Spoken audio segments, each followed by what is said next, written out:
História eclesiástica. Eusébio de Cesareia. Auro I capítulo 1 Objeto da obra 1.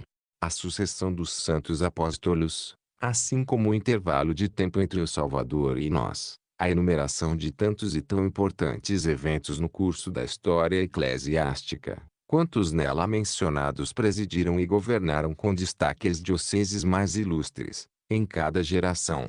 Quantos foram deputados para ministrar a palavra divina oralmente ou escrito? Quantos e quantos que, arrastados a erros extremos pela atração de novidades, anunciaram e introduziram uma falsa ciência, e semelhantes a lobos rapaces cruelmente dizimaram o rebanho de Cristo? 2.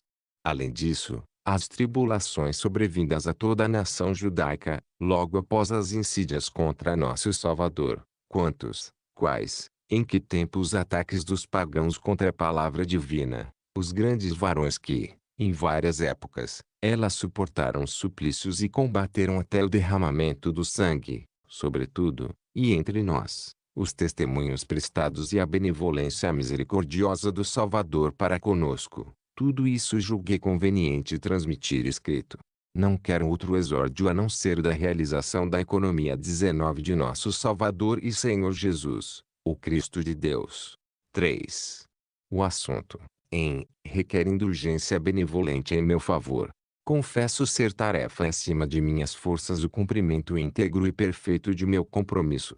Sou, de fato, o primeiro a empreender tal iniciativa, atravessando paragens ínvias e ainda não trilhadas. Suplico a Deus seja meu guia e a força do Senhor me preste seu concurso. De meus predecessores nessa estrada, impossível encontrar até mesmo simples pegadas, mas apenas descubro parcas informações dos que deixaram, cada qual a seu modo, indicações parciais de sua 20 suas palavras são fachos erguidos à nossa frente, ou brados de sentinelas que gritam de longe, do alto de uma torre. Assinalam onde passar, a fim de que a narração se desenrole sem erro nem perigo. 4. Assim, respigarei entre as suas referências o que me parecer proveitoso ao fim proposto. Colherei nesta espécie de prado espiritual as passagens mais apropriadas dos autores antigos, tentando reuni-las organicamente numa descrição histórica. Ficaria satisfeito se conseguisse agora recordar, se não todos os sucessores, ao menos os apóstolos de nosso Salvador mais destacados nas igrejas hoje ainda rememoradas. 5. A meu ver, forçoso é realizar tal plano, visto que até hoje talvez nenhum dos escritores eclesiásticos se tenha ocupado em empreender uma obra desta espécie. Confio que se revele muito proveitosa aos que se interessam pelos valiosos ensinamentos da história. 6. Além disso, nas crônicas que elaborei anteriormente, fiz um resumo de acontecimentos, dos quais agora me proponho dar uma descrição bem completa. Capítulo 2 A preexistência e a divindade de nosso Salvador 7. Conforme disse acima, começarei a exposição pela economia e teologia de Cristo, que superam em elevação e superioridade a capacidade da mente humana. 8. E quem projetar transmitir escrito a história eclesiástica, terá de remontar aos primórdios da economia de Cristo, pois honra-nos o nome que dele provém. É mais divina esta economia do que muitos opinam. 2 Em Cristo há duas naturezas. Aquela, que o denota como Deus, é qual a cabeça no corpo.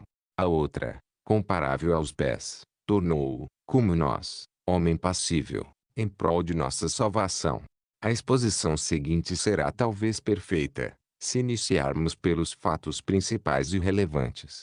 Assim, manifestar-se-ão a vetusteza e a divindade do cristianismo aos que o julgam novo e estranho, datado de ontem e não de grande antiguidade.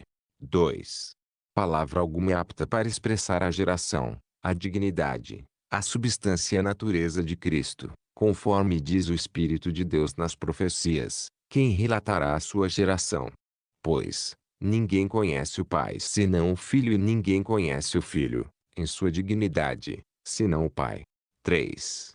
Quem, senão o Pai, entenderá nitidamente a luz anterior ao mundo, a sabedoria inteligente e substancial, existente antes dos séculos, o Verbo, Deus vivo, no princípio junto do Pai, antes de toda a criação e de sua organização visível, único e primogênito do Deus invisível, general-chefe do exército racional e imortal do céu, anjo do grande conselho, ministro do inefável pensamento do Pai, com o Pai demiurgo do universo, segunda causa junto do Pai de todas as coisas, Filho genuíno e unigênito de Deus, Senhor, Deus e Rei de todas as coisas criadas, dotado pelo Pai de domínio, poder e também de divindade, força e honra, pois, segundo a mística teologia das Escrituras a seu respeito, no princípio era o Verbo, e o Verbo estava com Deus e o Verbo era Deus.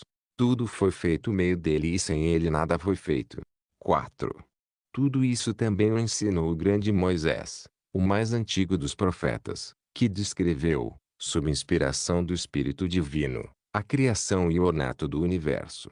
Outorgou o Criador e Demiurgo do universo a Cristo e a nenhum outro que é o Verbo Divino, seu primogênito, a criação dos seres inferiores e o apresenta a falar com ele a respeito da criação do homem. Nesses termos, Deus disse: façamos o homem à nossa imagem e semelhança. 5. Outro profeta dá caução sobre esta palavra quando em hinos assim se exprime a respeito de Deus. Ele disse: e tudo foi feito. Ele ordenou e tudo existiu. Introduz o Pai e Criador qual chefe supremo a dar ordens meio de gestos reais e o Verbo divino, o segundo depois dele, o mesmo que nos é anunciado como obediente às injunções paternas. 6. Todos os que, desde a primeira criação do homem, se distinguiram pela justiça e a virtude da religião, em torno do grande servo de Deus, Moisés, e anteriormente em primeiro lugar Abraão e seus filhos, logo em seguida os que se mostraram justos e profetas a este Verbo contemplaram com os olhos puros da mente, conheceram e prestaram a homenagem devida a um Filho de Deus. 7. Ele igualmente, sem abandonar de forma alguma a piedade para com o Pai, foi constituído mestre de todos relativamente ao conhecimento do Pai. O Senhor Deus, conta a Escritura, foi visto como se fosse um simples homem Abraão, quando sentado sob o carvalho de Mambré. Abrão prostrou-se imediatamente, embora seus olhos vissem apenas um homem. Adorou-o como Deus, suplicou-lhe como Senhor, confessou saber quem ele era, dizendo: não fará justiça o juiz de toda a terra. 8. Mas, como ninguém admite e tome a substância inata e imutável de Deus forma humana ou iluda aos olhos dos espectadores com a aparência de um ser criado, ou elabore a escritura fraudulentamente tais narrativas, de que modo será denominado nosso Deus e Senhor, que julga a terra inteira, sentencia, e mostra-se na aparência de homem, se não for lícito afirmar que ele é a causa primeira do universo, ou o Verbo é o único ser preexistente. A respeito dele também afirmam os Salmos: enviou sua palavra para curá-los e da cova preservar a sua vida. 9. Moisés declarou com clareza ser o Verbo segundo o Senhor, após o Pai. Nesses termos, o Senhor fez chover, sobre Sodoma e Gomorra, enxofre e fogo vindos da parte do Senhor. O Verbo mais uma vez apareceu em figura humana a Jacó. A Escritura divina o assinala como Deus, ao dizer a Jacó: não te chamarás mais Jacó, mas Israel, porque foste forte contra Deus. Isso, Jacó deu a este lugar o nome de visão de Deus porque, disse ele, seis a Deus face a face e a minha vida foi salva. 10. Não é lícito julgar serem as teofanias assim descritas referentes a anjos inferiores e servos de Deus, pois quando um deles aparece aos homens, a Escritura não o oculta, não os denomina Deus, nem Senhor, e sim anjos, como se torna óbvio através de inúmeros testemunhos. 11.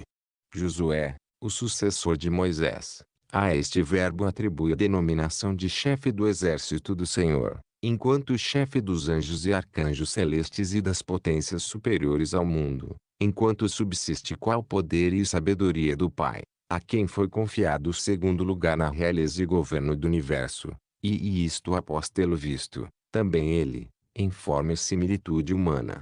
12. Efetivamente, está escrito: encontrando-se Josué em Jericó, levantou os olhos e viu um homem que se achava diante dele, com uma espada desembainhada na mão. Josué aproximou-se dele e disse: és dos nossos ou dos nossos inimigos? Ele respondeu: não. Mas sou chefe do exército do Senhor e acabo de chegar. Josué prostrou-se com o rosto em terra, adorou e disse-lhe: Que tem a dizer o Senhor a seu servo? O chefe do exército do Senhor respondeu a Josué: Descalça as sandálias dos teus pés, porque o lugar em que pisas é santo. 13. Das suas próprias palavras, deduz-se não se tratar senão daquele que falou a Moisés, pois a Escritura a ele se refere nos seguintes termos: Viu o Senhor que lhe deu uma volta para ver. E Deus o chamou do meio da sarça. Disse: Moisés, Moisés. Este respondeu: Eis-me aqui. Ele disse: Não te aproximes daqui, tira as sandálias dos pés, porque o lugar em que estás é uma terra santa. Disse mais: Eu sou o Deus de teu pai, o Deus de Abraão, o Deus de Isaque e o Deus de Jacó. 14. Além das provas supramencionadas de existir uma substância anterior ao universo, vive e subsistente, assistente do Pai e Deus do universo na criação de todas as coisas, denominada a Verbo e Sabedoria de Deus, ainda podemos aprendê-lo da própria sabedoria que nos inicia claramente em seu próprio mistério, através da palavra de Salomão: Eu, a sabedoria, moro com o conselho, e chamo-me ciência e inteligência. Em mim que reinam os reis, e os príncipes decretam leis justas, mim são exaltados os grandes, e os tiranos mim dominam a terra. 15. E acrescenta: O Senhor me criou, primícias de seus caminhos, para as suas obras. Desde a eternidade fui estabelecida, desde o princípio, antes da origem da terra, quando não corriam os mananciais das águas. Antes que as montanhas fossem implantadas, antes de todas as colinas, eu fui gerada. Quando firmava os céus, lá eu estava. Quando sob o céu se enchiam as fontes perenes, eu estava agindo com ele. Eu era o seu encanto todos os dias. Todo o tempo alegrava-me na sua presença, quando ele se regozijava de ter terminado a terra. 16. O Verbo divino, portanto, preexistia a tudo e revelou-se a alguns, se não a todos. Foi este o assunto que brevemente explanei. 17. Que motivo, então, não foi ele antigamente, como agora, anunciado a todas as nações e a todos os homens? 21. Resta-me aqui explicá-lo. Os antigos não estavam habilitados para compreender o ensinamento de Cristo, repleto de sabedoria e de virtudes. 18. O primeiro homem, desde o começo, logo após a vida feliz primitiva, desobedecendo ao mandamento divino, caiu nessa vida mortal e perecível, e em troca dos gozos divinos de outrora recebeu essa terra amaldiçoada. Os seus descendentes encheram toda a terra e tornaram-se, exceto um ou dois, muito piores, entregando-se a costumes selvagens e a uma vida desregrada. 19. Não imaginavam o que fosse cidade, nem forma de governo, nem arte, nem ciência, nem de nome conheciam o que seria a lei, justiça, e sobretudo virtude e filosofia. Levavam no deserto vida nômade, como animais selvagens e ferozes. Sua excessiva e voluntária malícia corrompia a razão natural, as sementes intelectuais e suaves da alma humana. Davam-se inteiramente a toda a espécie de crimes, corrompendo-se mutuamente, matando-se uns aos outros, entregando-se à antropofagia, ousando até entrar em luta contra Deus, e nessas guerras de gigantes, conhecidas de todos, planejavam fortificar a terra contra o céu. A loucura de espírito insensatamente impelia-os até lutar contra o Ser Supremo. 22:20. Deus, vigilante sobre todas as coisas, enviou contra os que assim procediam cataclismos, incêndios como sobre uma floresta virgem, espalhada pela terra inteira. Exterminou-os fome contínua, peste, guerra, fulminou-os com raios. Reservou qual castigo mais grave uma doença espiritual terrível e muito perniciosa. 21. Então, estando difundido entre todos, ou quase todos, o torpor da maldade, qual terrível embriaguez obscurecer e obcecar as almas da maioria dos homens, a sabedoria de Deus, primogênita e primeira criatura, o Verbo preexistente, no excesso de amor para com os homens, manifestou-se ora intermédio de aparições angélicas aos seres inferiores, ora diretamente conforme podia fazer certo poder salvífico de Deus a um ou dois dos antigos amigos de Deus. Tomou forma humana, pois não podia agir para com eles de outro modo.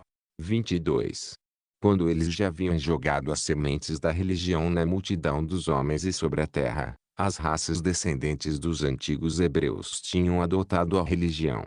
Deus então concedeu a estes, bem como as multidões ainda envolvidas nos costumes precedentes, intermédio do profeta Moisés, imagens e símbolos de uma espécie de sábado místico e a iniciação na circuncisão e em outras observâncias inteligíveis, não, em a inteligência destes mistérios ocultos. 23. Tendo sido a legislação promulgada para os judeus, pregada e difundida entre os homens, qual perfume de suave odor, então, devido aos judeus, a maior parte dos povos suavizou seu modo de pensar, ação de legisladores e filósofos.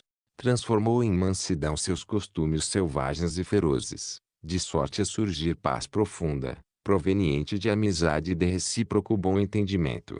Desta forma, foram preparados os demais homens e as nações do mundo a se tornarem devidamente capazes de receber a transmissão do conhecimento do Pai.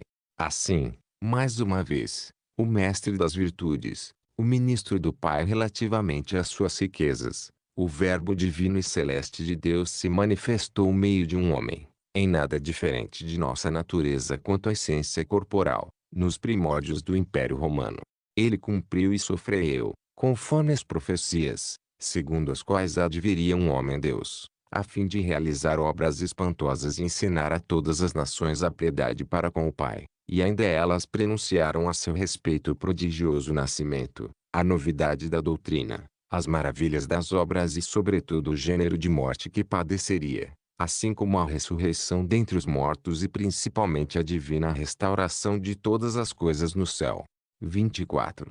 O profeta Daniel, inspirado pelo Espírito Divino, havia assinalado este reino final do Verbo, narrando de modo humano a visão de Deus. Diz ele, eu continuava contemplando, quando foram preparados alguns tronos e o ancião dos dias sentou-se. Suas vestes eram brancas como a neve, e os cabelos de sua cabeça, alvos como a lã. Seu trono eram chamas de fogo com rodas de fogo ardente. Um rio de fogo corria rompendo diante dele. 1000 milhares o serviam, e miríades de miríades o assistiam. O tribunal tomou assento e os livros foram abertos. 25. E mais adiante, disse, eu continuava contemplando, quando notei, vindo sobre as nuvens do céu, uma como filho do homem.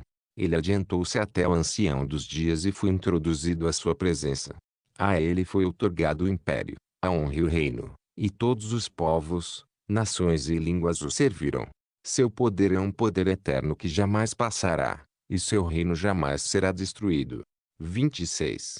Evidentemente, isso a nenhum outro se aplica a não ser a nosso Salvador, o Verbo de Deus que no princípio estava com Deus e posteriormente, devido à encarnação recebeu o nome de Filho do Homem. 27. Com efeito, reuni de comentários particulares, umas profecias escolhidas sobre nosso Salvador Jesus Cristo e demonstrei em outras obras de modo mais claro o que dele se diz. Enquanto, basta o que já foi dito. Capítulo 3. Os profetas conheceram e honraram o nome de Jesus. 1. Chegou o momento de mostrar que os antigos profetas, amados Deus, honraram os nomes de Jesus e de Cristo. 2. Moisés, o primeiro a conhecer o nome de Cristo, venerável e glorioso entre todos, apresentou figuras das realidades celestes, símbolos e imagens misteriosas, conforme o oráculo que lhe foi transmitido. Vê, pois, e faze tudo conforme o modelo que te foi mostrado sobre a montanha. Querendo glorificar o mais possível o sumo sacerdote de Deus, denominou-o Cristo.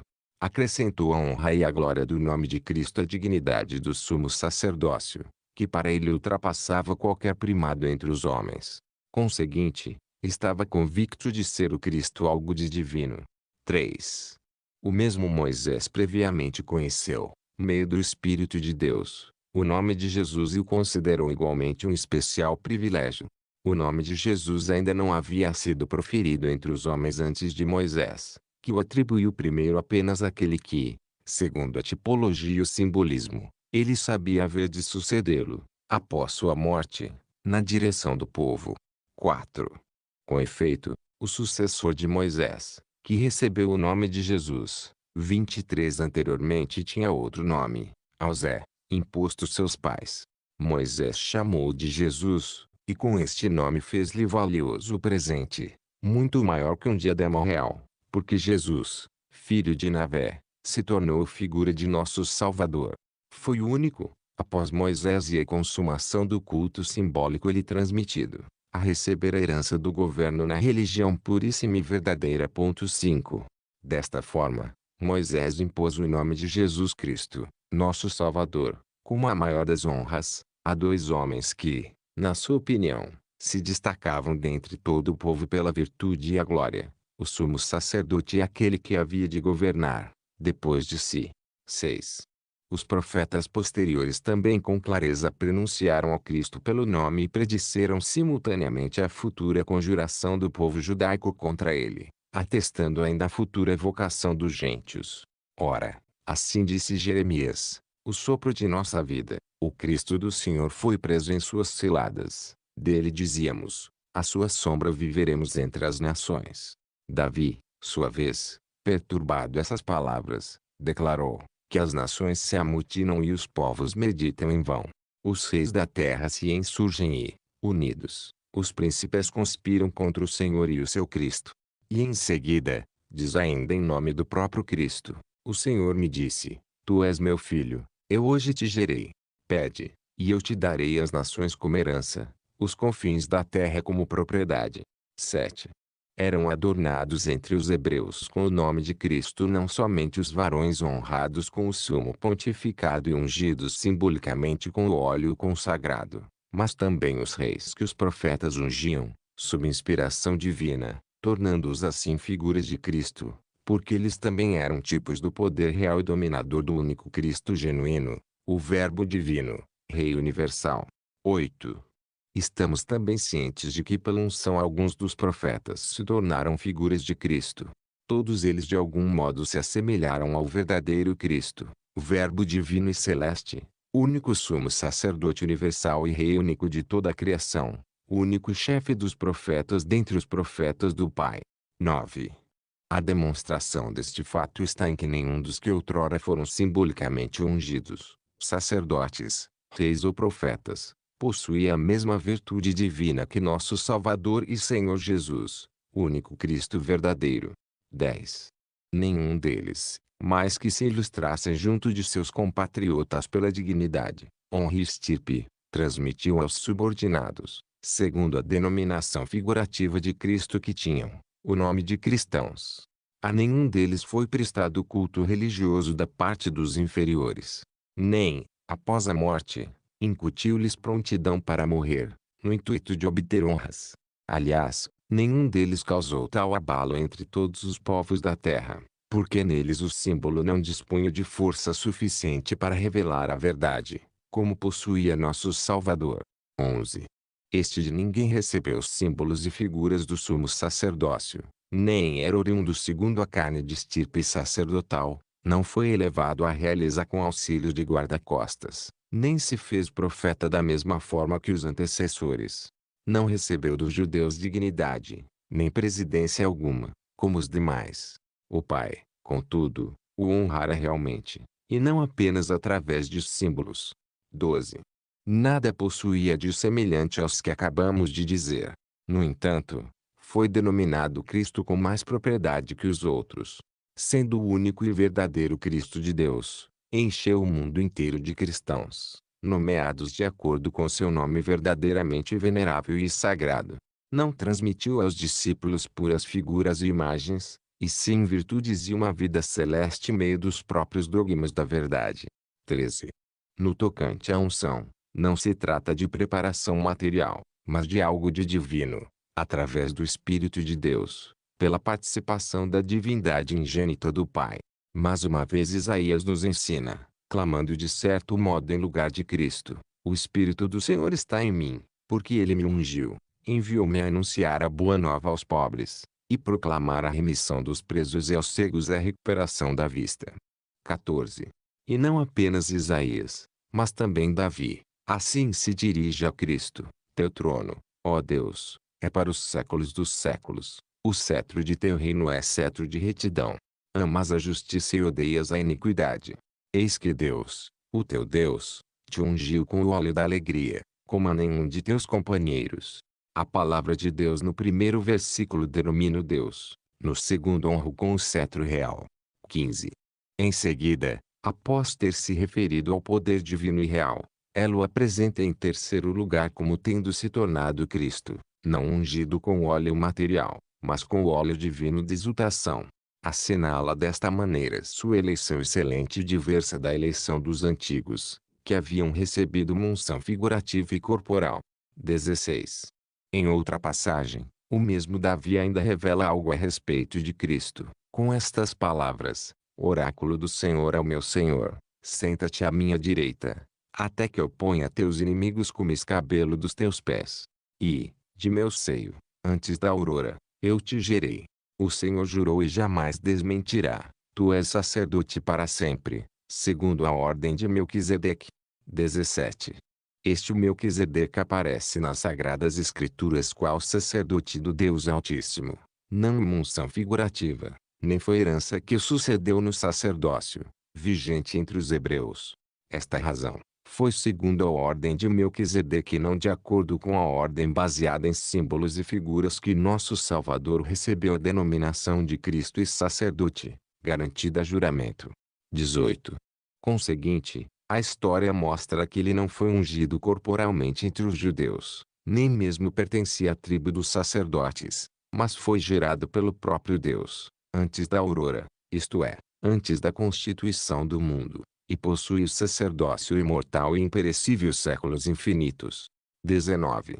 Grande e evidente prova de sua unção incorpórea e divina encontra-se no fato de ser o único dentre os homens de outrora até os de hoje no mundo inteiro a se chamar Cristo, e assim todos é confessado e atestado, dão-lhe este apelativo gregos e bárbaros. Ainda atualmente, seus discípulos na terra toda o respeitam como rei, admiram-no mais que a um profeta, glorificam-no qual verdadeiro e único sacerdote de Deus, e sobretudo, é adorado como Deus ser verbo de Deus preexistente, subsistente antes de todos os séculos, e ter recebido do Pai augusta veneração. 20. Mais extraordinário ainda que nós, a Ele consagrados, não o celebramos apenas palavras e sons, mas todas as atitudes de nossa alma, de tal sorte que preferimos a própria vida ao testemunho que devemos lhe prestar. Capítulo 4. A religião anunciada a Ele não é nova nem estranha. No intuito, de evitar que alguém pense tratar-se de doutrina recente e estranha, elaborada a um homem novo e em nada diferente dos demais, exponhamos rapidamente a questão. 2. Ora, nosso Salvador Jesus Cristo apareceu com brilho recentemente diante de todos os homens. É óbvio ter sido um povo novo que se manifestou. Não é pequeno, nem fraco, nem habita num recanto da terra, mas é o mais numeroso e piedoso de todos os povos, e isso imperecível, invencível, porque sempre sustentado pelo socorro de Deus. Apareceu de repente, segundo as predições inefáveis dos tempos. Trata-se do povo honrado pelo nome de Cristo, em toda parte. 3. Um dos profetas ficou estupefato ao contemplar previamente este futuro povo, pelos olhos do Espírito Divino, e exclamou: quem já ouviu tal coisa? Quem já falou de modo semelhante? Acaso um país pode nascer em um dia? Pode uma nação ser gerada de uma só vez? Assinala o futuro nome deste povo, com estas palavras: meus servos terão um nome novo, que será bendito sobre a terra. 4. Mas se somos evidentemente novos e se este nome de cristãos, novo na verdade, é conhecido há pouco tempo entre as nações, nosso gênero de vida e nosso comportamento segundo os ensinamentos da piedade não foram recentemente inventados nós. Foi, assim dizer, desde a primordial criação dos homens que os amigos de Deus de outrora, conhecimento natural os tiveram, conforme vamos demonstrar. 5. O povo dos hebreus não existe há pouco, mas é respeitável diante de todos sua antiguidade e geralmente conhecido. 24. A tradição oral e escrita entre eles relata que outrora viveram homens, raros e pouco numerosos, contudo eminentes pela piedade, pela justiça e pelas demais virtudes, uns antes do dilúvio, outros depois, como os filhos e descendentes de Noé, e certamente Abraão, que os filhos dos hebreus se gabam de ter chefe e ancestral. 6. Não incorreria em erro quem desse o apelativo de cristãos, se não pelo nome, ao menos pelas ações a todos aqueles cuja justiça é atestada, remontando de Abrão até o primeiro homem. 7. Efetivamente, este nome significa que o cristão, através do conhecimento e ensinamento de Cristo, se distingue prudência, justiça, força de caráter e virtude, coragem e piedosa confissão de um só e único Deus Supremo. Tudo isso, aqueles varões não buscaram com menor zelo do que nós. 8. Da mesma forma que nós, eles não se preocupavam com a circuncisão corporal, nem com a observância dos sábados, nem com a proibição de tais ou tais alimentos, nem de outras diferenciações, que mais tarde, quais símbolos, Moisés foi o primeiro de todos a determinar fossem observadas. Atualmente estas questões nem aos cristãos interessam. Sabem eles perfeitamente que o próprio Cristo de Deus, conforme foi mostrado, foi visto a Abraão, profetizado Isaque, falou a Israel, conversou com Moisés e os posteriores profetas. 9. Isso, notar-se-á terem sido dignificados esses amigos de Deus com o apelativo de Cristo, conforme a palavra proferida sobre eles: não toqueis nos meus ungidos, não façais mal aos meus profetas. 10. Evidentemente, é lícito julgar ser esta religião dos amigos de Deus, companheiros de Abraão, a mais antiga e vetusta de todas. Ela foi recentemente proclamada a todas as nações através do magistério de Cristo. 11. A réplica de que Abrão só muito mais tarde recebeu o preceito da circuncisão. Responda-se que anteriormente recebera o testemunho sobre sua justiça à causa da fé, pois assim se expressa a palavra de Deus. Acreditou Abraão em Deus, e isto lhe foi levado em conta de justiça. 12. A este, justificado antes da circuncisão, Deus se manifestou e fez uma predição acerca dos que deviam posteriormente ser justificados de maneira semelhante a ele, com estas palavras: em tua posteridade serão abençoadas todas as nações da terra. E ainda, ele se tornará uma nação grande e poderosa e eles serão benditas todas as nações da terra. 13. É óbvio que tudo isso foi realizado nossa causa. Abraão, na verdade, foi justificado pela fé no Verbo de Deus, o Cristo que lhe apareceu, renunciou à superstição de seus pais e ao erro de sua vida anterior, confessou haver um só Deus Supremo, a ele serviu meio de obras virtuosas, e não pelas observâncias da posterior lei de Moisés. Foi-lhe afirmado que nele seriam abençoadas todas as tribos da terra e todas as nações. 14. Atualmente, em obras mais eloquentes que as palavras, entre os cristãos apenas, espalhados pelo universo, encontra-se a forma de religião praticada a Abraão. 15.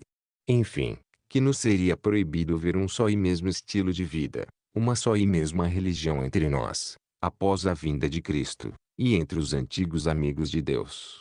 Isso, ficou demonstrado que não se apresenta a religião transmitida pelo ensinamento de Cristo com aparência de nova e estranha, mas para dizer a verdade, ela é a primeira, a única, verdadeira regra de piedade. Sobre o assunto, basta. Capítulo 5. Os tempos em que se manifestou um.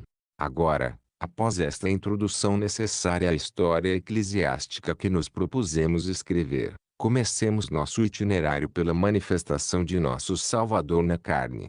Invoquemos a Deus, o Pai do Verbo, e aquele a que nos referimos, o próprio Jesus Cristo, nosso Salvador e Senhor, o Verbo celeste de Deus, a fim de nos prestarem auxílio e concurso na explanação da verdade. 2.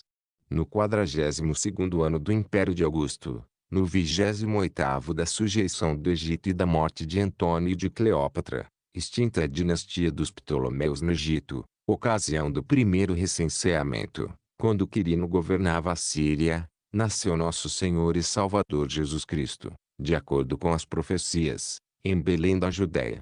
3.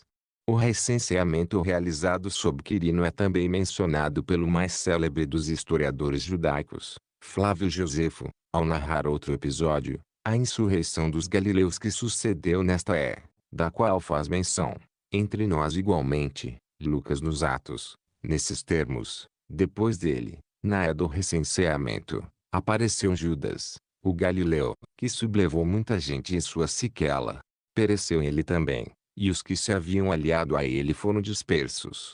4. Consequentemente, o autor mencionado, no 18º livro das Antiguidades, adita estas palavras: Quirino, membro do Senado, depois de ocupar outros cargos, e tê-los preenchido de tal forma que se tornou cônsul, conservando melhor reputação, veio para a Síria, acompanhado de alguns homens enviados César, a fim de ser juiz do povo e censor dos bens. 25. 5. Logo em seguida acrescenta: Judas, gaulonita, de uma cidade chamada Gamala, tomou consigo o fariseu Sadoc e suscitou uma revolta. Alegavam eles que o recenseamento não tinha outra finalidade senão introduzir diretamente a escravidão e incitavam o povo a defender sua liberdade. 6. No segundo livro das Histórias da Guerra Judaica, ele escreve ainda sobre o mesmo. Então um Galileu, chamado Judas, incitava seus compatriotas à revolta, criticando-os pagarem imposto aos romanos e se submeterem não a Deus, mas a senhores mortais. Capítulo 6. No seu tempo, não corresponderam os chefes de seu povo. Nesta ocasião, Herodes, o primeiro de raça estrangeira, assumiu a realeza da nação judaica e cumpriu-se a profecia de Moisés, que pronunciava: o cetro não se afastará de Judá, nem faltará um príncipe de sua raça, até que venha aquele a quem está reservado e que aparece como a expectativa das nações. 2. O oráculo não foi cumprido enquanto foi lícito aos judeus viverem sob chefes da própria raça. Isso teve início outrora pelo próprio Moisés e foi descendo até o império de Augusto, em cuja primeiro estrangeiro, Herodes, governou os judeus, sob a autoridade dos romanos.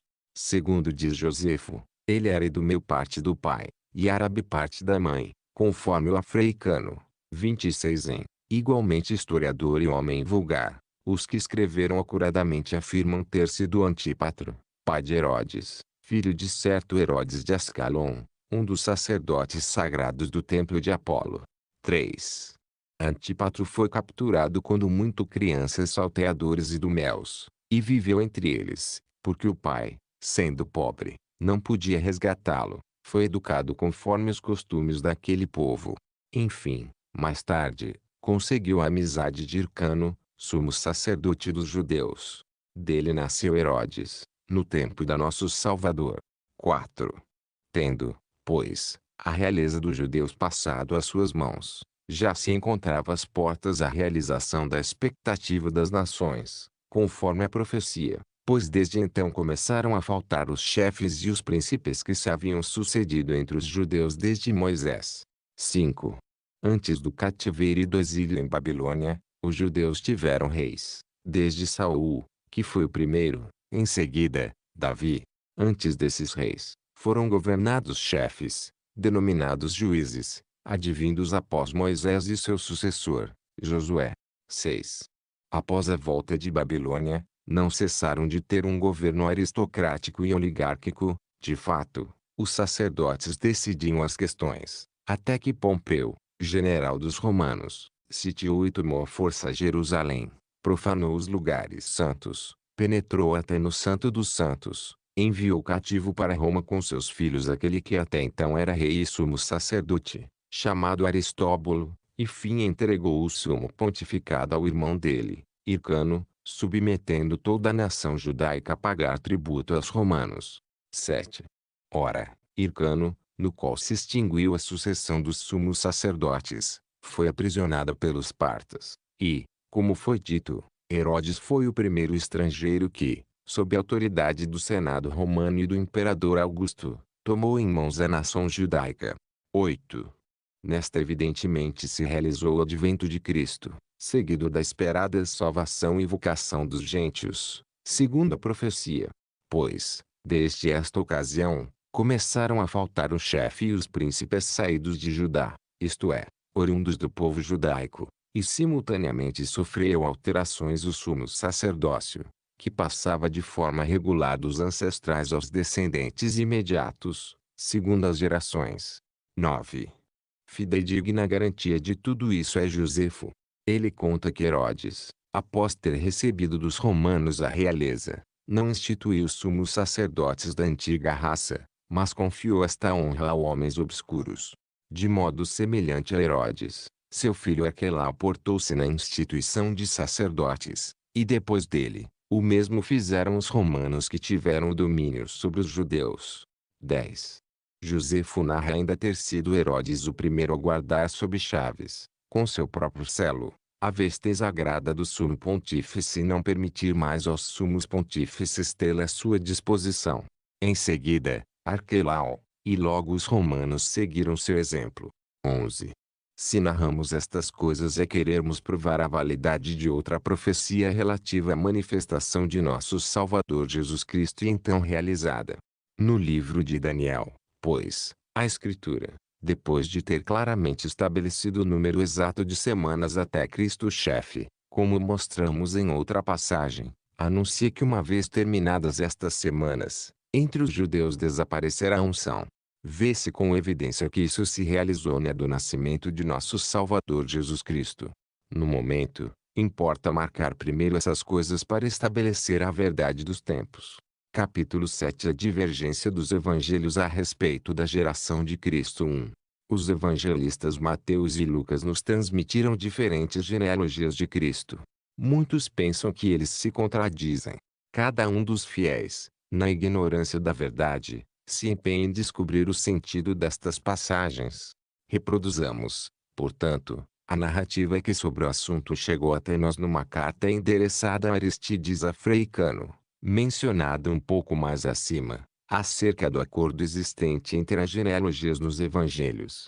Primeiro ele refuta as opiniões dos outros como sendo forçadas ou errôneas. Em seguida relata a história que ele recolheu, nesses termos. 2. Em Israel, os nomes das gerações eram computados segundo a natureza ou segundo a lei. Segundo a natureza, pela sucessão das filiações carnais. Segundo a lei, quando alguém gerava filhos sob o nome de um irmão, falecido sem filhos.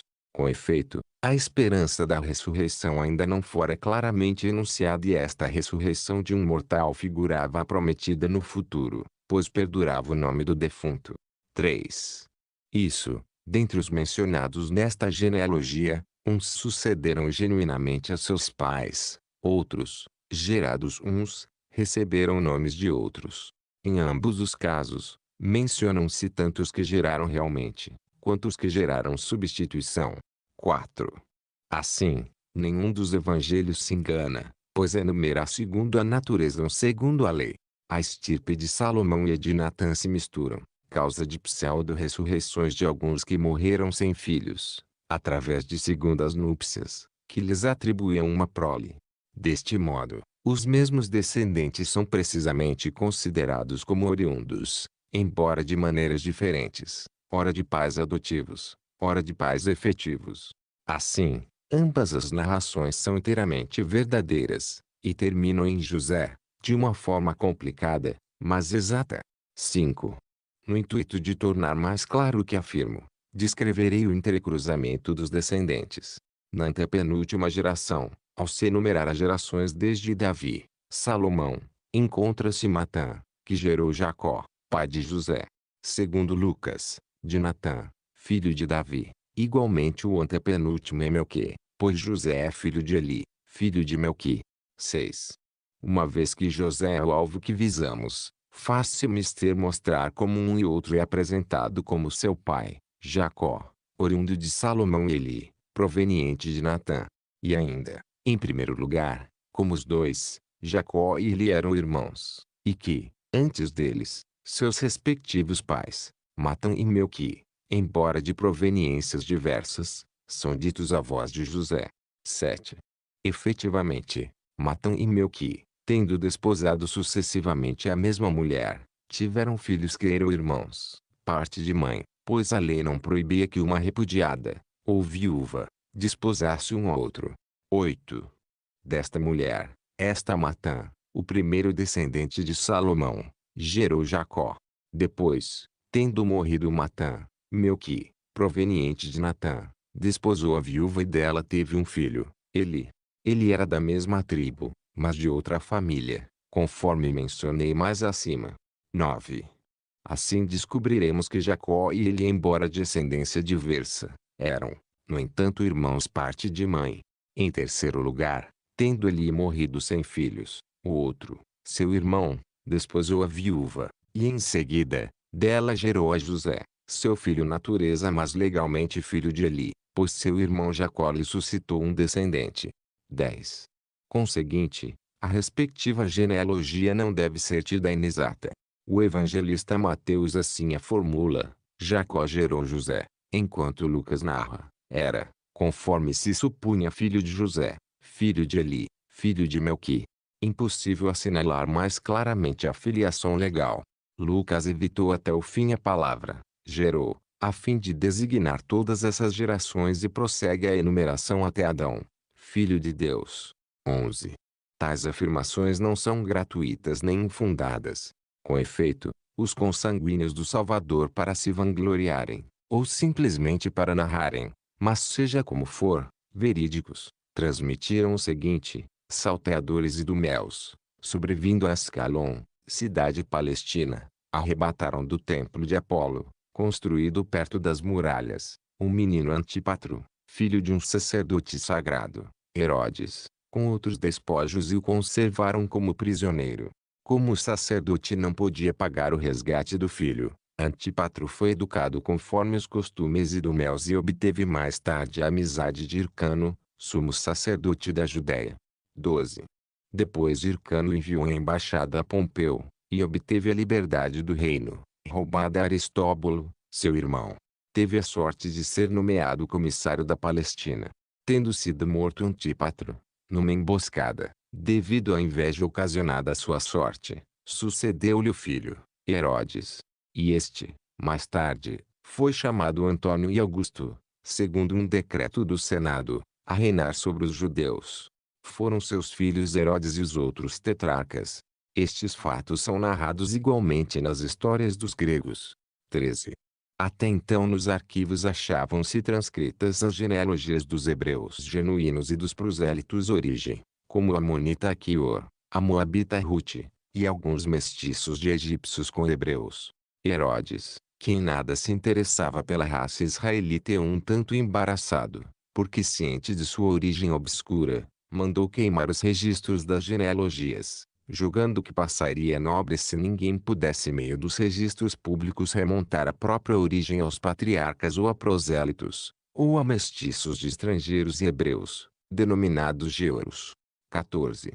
Alguns, mais cuidadosos, preservaram as próprias genealogias, quer relembrando os nomes, quer meio de cópias, vangloriando-se de haver salvaguardado a memória de sua nobreza.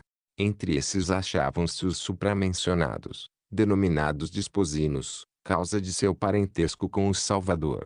Oriundos das aldeias judaicas de Nazaré e Coxaba, haviam se espalhado pelo restante do país e haviam elaborado, à medida do possível, a mencionada genealogia, de acordo com o livro dos dias. 15. Quer seja realmente assim, ou não, ao menos na minha opinião e segundo o parecer dos que têm bom senso, não há explicação mais satisfatória. Apesar de não atestada, tenhamo-la suficiente, uma vez que não existe melhor ou mais verdadeira a apresentar. Aliás, o Evangelho é inteiramente veraz. 16. No final da mesma carta, Africano acrescenta: Matã, descendente de Salomão, gerou Jacó. Após a morte de Matã, Melqui, descendente de Natã, gerou da mesma mulher Eli. Eli e Jacó, portanto, eram irmãos parte de mãe. Como Eli morreu sem deixar filhos, Jacó lhe suscitou um descendente e gerou José, seu filho natureza, mas filho de Eli segundo a lei. Desta forma, José era filho de um e outro. Assim se exprime Africano. 17.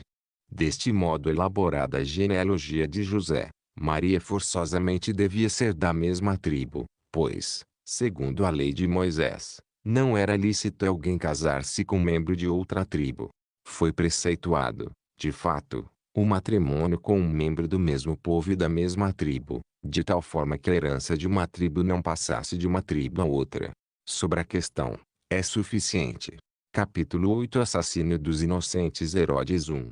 Tendo Cristo, segundo as profecias, Nascido em Belém da Judéia, no tempo que indicamos, Herodes foi interpelado uns magos, vindos do Oriente, que lhe perguntaram onde estava o recém-nascido rei dos judeus, pois eles haviam visto uma estrela que lhes ocasionara tão longa viagem e tinham pressa em adorar o menino, como um deus. Herodes ficou muito abalado com esta questão que, em sua opinião, fazia periclitar seu poder, e tendo perguntado aos doutores da lei dentre o povo, onde se daria o nascimento de Cristo, desde que tomou conhecimento da profecia de Miqueias que designava Belém, proclamou um edito de serem mortos, em Belém e cercanias, as criancinhas de peito, de 2 anos para baixo, segundo o tempo exato indicadas pelos magos. Julgava que certamente Jesus partilharia a sorte infeliz de seus coetâneos. 2. Mas o menino antecipou-se e escapou desse plano, sendo levado para o Egito, pois, através da aparição de um anjo, os pais haviam conhecido de antemão o futuro. Ora, tais informações encontram-se também na sagrada narrativa do Evangelho. 3. Além disso, convém verificar quais os castigos da ousadia de Herodes contra Cristo e os meninos de sua idade. Imediatamente, sem o menor aviso, a justiça divina o alcançou, preludiando quando ele estava ainda em vida, o que haveria de receber depois da partida dessa terra. 4. Quando tudo parecia correr bem no seu reino, ele empanou a glória de sua casa com sucessivas desgraças, pelo assassinato da mulher, dos filhos e dos consanguíneos mais próximos e dos mais amigos. Não é possível descrever agora esses eventos que deixam na sombra todas as tragédias e foram referidos Josefo no decurso das histórias a ele atinentes. 5. Logo após o crime contra o Salvador e as crianças, um flagelo enviado Deus atacou Herodes e levou-o à morte. Vem a propósito ouvir o historiador desses crimes, que descreve sua morte em termos adequados no 17º livro das Antiguidades Judaicas. A doença de Herodes mais o amargurava porque a justiça de Deus o castigava seus crimes. 6. De fato, uma febre branda não demonstrava ao tato a inflamação tão grave quanto maligna que havia na parte interna do corpo. Sentia fome insaciável e não era possível socorrê-lo, devido a uma úlcera intestinal e sobretudo violentas dores nas entranhas. Os pés, inchados e úmidos, supuravam. 7. O ventre achava-se igualmente em mau estado, o órgão viril em podridão e cheio de vermes. A respiração ofegante exalava um cheiro insuportável devido à expiração pesada e às ânsias. Os membros todos convulsionados com insuportável violência. 8. Os adivinhos e os que interpretam acontecimentos tais, afirmavam castigar Deus deste modo as numerosas impiedades do rei. Eis o que diz o mencionado historiador no livro de que falamos. 9. No segundo livro das histórias, ele transmite narrativas semelhantes acerca do mesmo Herodes, escrevendo o seguinte: em seguida, a doença se propagou pelo corpo inteiro e multiplicaram-se-lhe os sofrimentos. Tinha, de fato, uma febre lenta, uma irritação insuportável em toda a superfície do corpo, dores intestinais contínuas, edemas nos pés, como um hidrópico, inchação do ventre, putrefação do órgão viril, onde nasciam vermes. Além disso, respiração asmática e penosa, contrações de todos os membros, de tal sorte que os adivinhos diziam serem punição todos esses males. 10. Mas, lutando contra os padecimentos, apegava-se à vida, esperava a cura e procurava remédios. Atravessou, pois, o Jordão e usou as águas termais de Caliloé.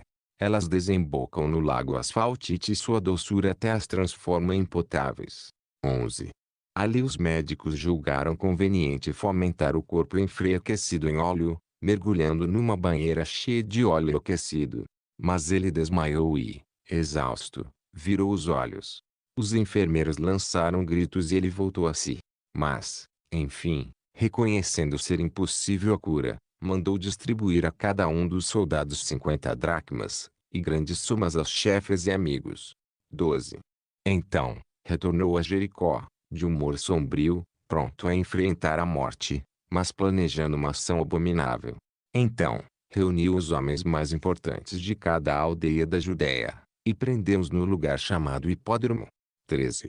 Depois, chamou sua irmã Salomé e seu esposo Aleixas e disse-lhes: sei que os judeus festejarão minha morte, mas posso ser pranteado e ter Ezequias brilhantes, se quiserdes obedecer às minhas ordens. A esses homens aprisionados, logo que eu expirar, cercai-os de soldados e executai-os depressa. Assim toda a Judéia e toda a casa, embora contra gosto, chorará a minha causa. 14. Um pouco mais adiante, diz Josefo, logo, foi atormentado pela falta de alimento e pela tosse espasmódica. Sob a pressão das dores, decidiu antecipar a morte a que estava destinado. Tomou uma freuta e pediu uma faca, pois costumava cortar o que ia comer. Depois, olhando se não havia quem o pedisse, levantou a direita para se ferir. 15. O mesmo historiador narra ainda que antes do último momento de vida, mandou matar o terceiro de seus filhos, além dos dois que já matara, e de repente terminou a vida em meio a grandes sofrimentos. 27. 16. Tal foi o termo da vida de Herodes, com justa castigo pela morte das crianças que massacrara nas cercanias de Belém, ao planejar a morte de nosso Salvador. Depois disso, um anjo apareceu em sonhos a José, que estava no Egito, e mandou-lhe que reconduzisse à Judéia o menino e sua mãe, revelando-lhe que estavam mortos os que procuravam eliminar a vida do menino. A isto, acrescenta o evangelista, mas, ouvindo que Arquelau era rei da Judéia em lugar de seu pai Herodes, teve medo de ir para lá. Tendo recebido um aviso em sonho, partiu para o distrito da Galiléia. 9. O historiador supramencionado está de acordo com o evangelista acerca da subida ao poder de Arquelau após Herodes, e descreve como ele recebeu sucessão a realizar sobre os judeus, segundo o testamento de seu pai Herodes e a decisão de César Augusto. Em seguida, narra que Arquelau perdeu o poder após 10 anos, e seus irmãos, Filipe e Herodes, o jovem, obtiveram tetrarquias, simultaneamente com Lisânias. Capítulo 9. Os tempos de Pilatos 2. O mesmo Josefo, no 18º livro das Antiguidades, mostra que no 12º ano do império de Tibério, Pôncio Pilatos começara a governar a Judéia, aí permanecendo durante 10 anos completos, quase até a morte de Tibério. 3. Deste modo, evidencia-se a falsidade das memórias divulgadas recentemente contra nosso Salvador. Em primeiro lugar, o tempo assinalado no título se só acusa a falsidade desta ficção. 4. Ora, elas situam sob o 4º consulado de Tibério, que equivale ao 7º ano de seu império, as audaciosas ações dos judeus para infligir sofrimentos ao Salvador. Nesta contudo, Pilatos ainda não era procurador da Judéia, ao menos conforme o testemunho de Josefo, que assinala com clareza, no escrito supramencionado, ter sido Pilatos estabelecido Tibério como procurador da Judéia no 12º ano de seu reinado.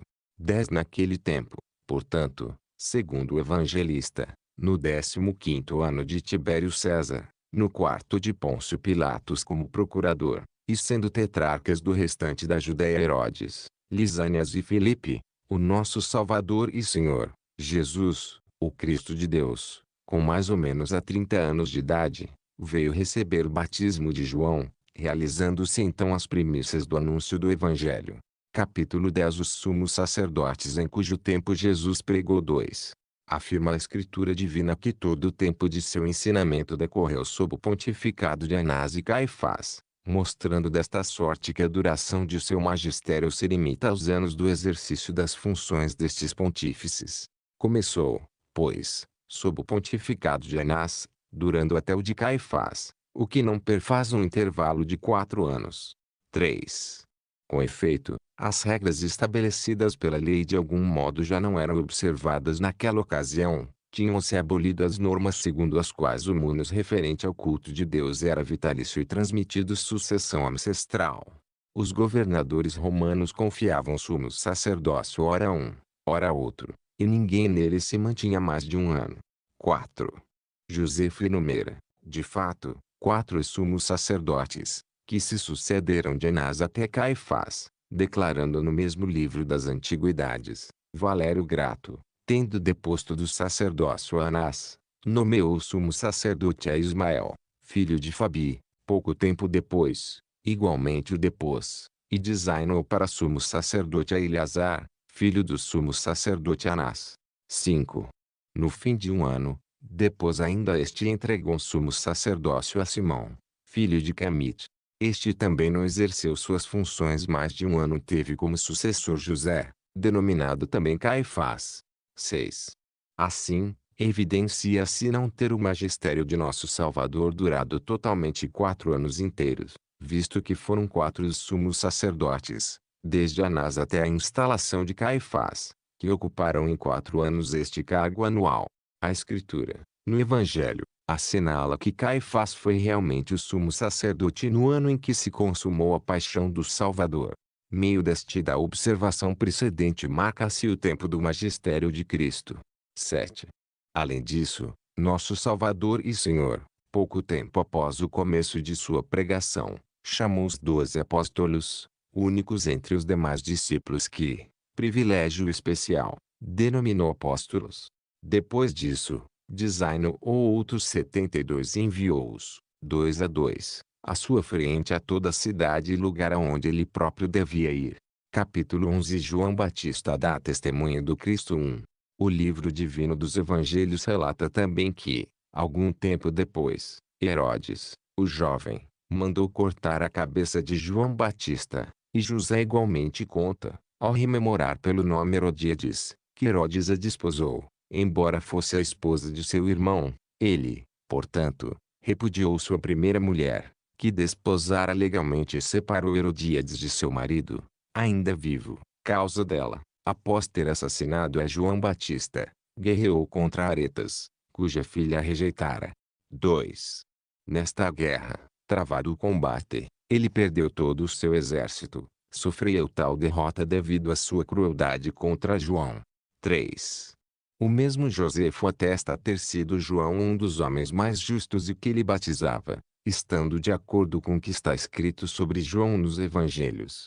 Narra também que Herodes perdeu a realeza, causa da mesma Herodíades, com a qual foi exilado e condenado a viver na cidade de Vienne, na Gália. 4. E isto encontra-se descrito no 18º livro das Antiguidades, onde está escrito verbalmente acerca de João. Pensaram alguns judeus ter sido o exército de Herodes aniquilado o castigo de Deus, que vingava com plena justiça a morte de João, o Batista. 5.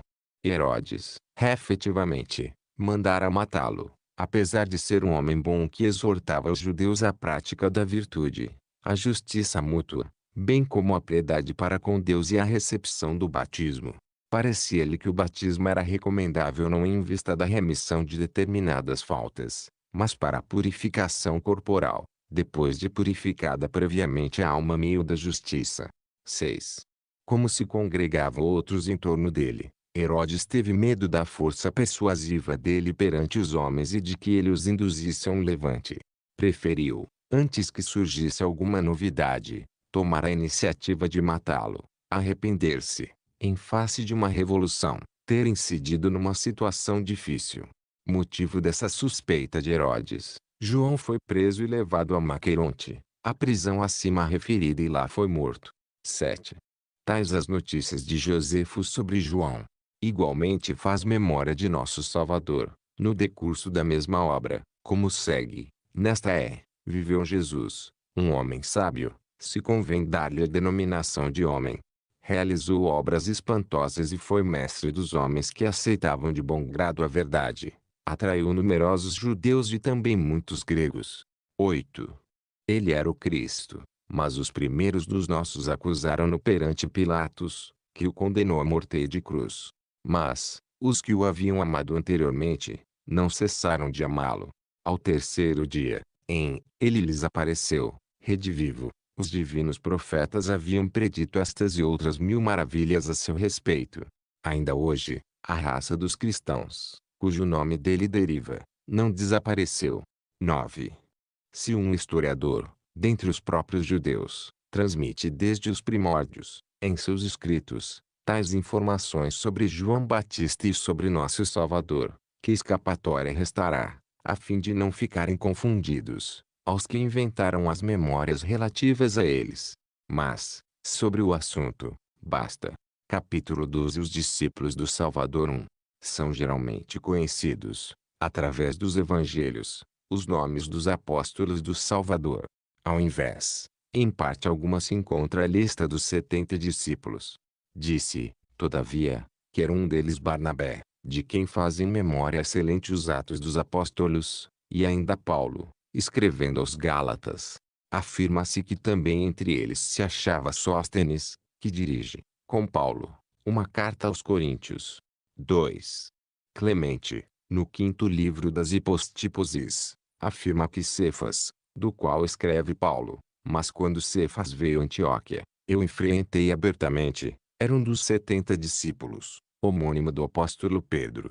3. Conta-se também que Matias, eleito para entrar no número dos apóstolos, em lugar de Judas, bem como o outro, juntamente com ele honrado igual sufragágio, tinha sido considerado digno do mesmo chamado entre os 70 discípulos. Disse ainda que foi um deles Tadeu, sobre o qual vou logo relatar a narrativa que chegou até nós. 4. Pensando bem, descobriremos que houve mais de 70 discípulos do Salvador, conforme o testemunho de Paulo. Ele assegura que, após a ressurreição dentre os mortos, o Salvador apareceu primeiro a Cefas, e depois aos 12. Em seguida, a mais de 500 irmãos de uma vez, enquanto alguns deles, acrescenta, haviam adormecido. A maioria, ainda vivia na ocasião em que ele compunha a epístola. 5. Posteriormente, apareceu a Tiago, um dos denominados irmãos do Salvador. Além disso, como havia ainda, a imitação dos 12, um grande número de apóstolos, entre os quais se colocava o próprio Paulo, ele acrescenta, depois, a todos os apóstolos. A respeito deles, tenho dito. Capítulo 13. Narrativa acerca do rei de Edessa 1. Quanto à história de Tadeu, é a seguinte. Tendo sido anunciada a todos os homens a divindade de nosso Senhor e Salvador, Jesus Cristo, seu poder de fazer milagres atraiu multidões, mesmo de regiões estrangeiras muito afastadas da Judéia, devido à esperança de cura de doenças e sofrimentos de toda a espécie. 2. O rei Abigar, que reinava dignamente sobre as nações além de Eufrates, achava-se consumido terríveis sofrimentos corporais, incuráveis ao menos diante das possibilidades humanas. Como ouvisse falar muito do nome de Jesus e de seus milagres unanimemente atestados todos, enviou-lhe uma carta em que suplicava que o livrasse daquela doença. 3. Jesus não atendeu ao chamado, mas honrou-o com uma carta particular, prometendo mandar-lhe um dos discípulos para curá-lo e simultaneamente salvá-lo junto com todos os seus súditos. 4. A promessa foi cumprida, pouco tempo depois. Ora, depois que Jesus ressuscitou dos mortos e subiu aos céus, Tomé, um dos 12 apóstolos, inspirado Deus, enviou a Edessa a Tadeu, um do número dos 70 discípulos de Cristo, como arauto e evangelista da doutrina acerca de Cristo. Meio dele, todas as promessas de nosso Salvador se realizaram. 5. Deste fato existe um testemunho escrito, extraído dos arquivos de Edessa, então cidade real. De fato, nos documentos públicos do país, que contém as atas antigas e as do tempo de Abigar, é que se encontra conservada essa narração, desde então até o presente. Nada de melhor do que tomar conhecimento dessas mesmas cartas, extraídas nós dos arquivos e traduzidas literalmente do siríaco, nesses termos, cópia da carta escrita pelo governador Abigar a J. Jesus, e enviada por intermédio de Ananias, mensageiro do correio, a J. Jerusalém. 6. Abigar, filho de Elchama, governador, a Jesus, bom Salvador, que se manifestou na região de Jerusalém. Saudações.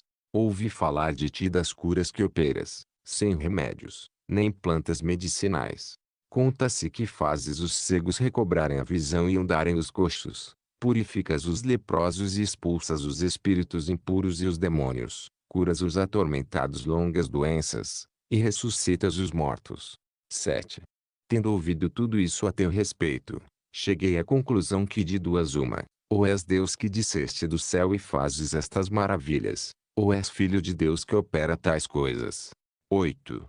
É este motivo, pois, que agora te escrevo, e peço-te que te des ao trabalho de vir ver-me e curar-me da doença de que sofreio.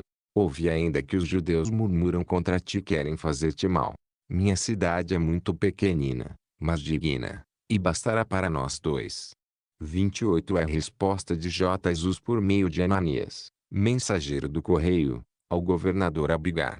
10. Bem-aventurado és tu que acreditaste em mim, sem me ter visto.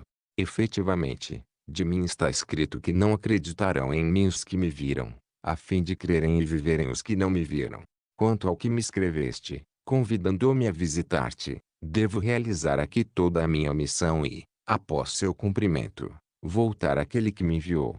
Mas, quando eu tiver sido elevado, enviar-te-ei um de meus discípulos a fim de te curar de teus padecimentos e dar-te vida, a ti e os que te acompanham. 11. Anexo a estas cartas havia o seguinte: em Ciríaco, após a ascensão de Jesus, Judas, também chamado Tomé, enviou a abrigar o apóstolo Tadeu, um dos 70 discípulos. Tendo lá chegado, este se hospedou em casa de Tobias, filho de Tobias. Logo que se propagou a notícia de sua vinda, foi indicado a Abigar que ali se encontrava um apóstolo de Jesus, conforme a promessa que lhe fora feita. 12. Tadeu começou, então, pelo poder de Deus, a curar doenças e enfermidades, de sorte que todos se admiravam. Ao ouvir Abigar as maravilhas e milagres operados ele, as curas que realizava, teve a suspeita de se tratar daquele sobre o qual Jesus lhe havia escrito: quando eu tiver sido elevado, enviar-te-ei um de meus discípulos a fim de te curar de teus padecimentos. 13.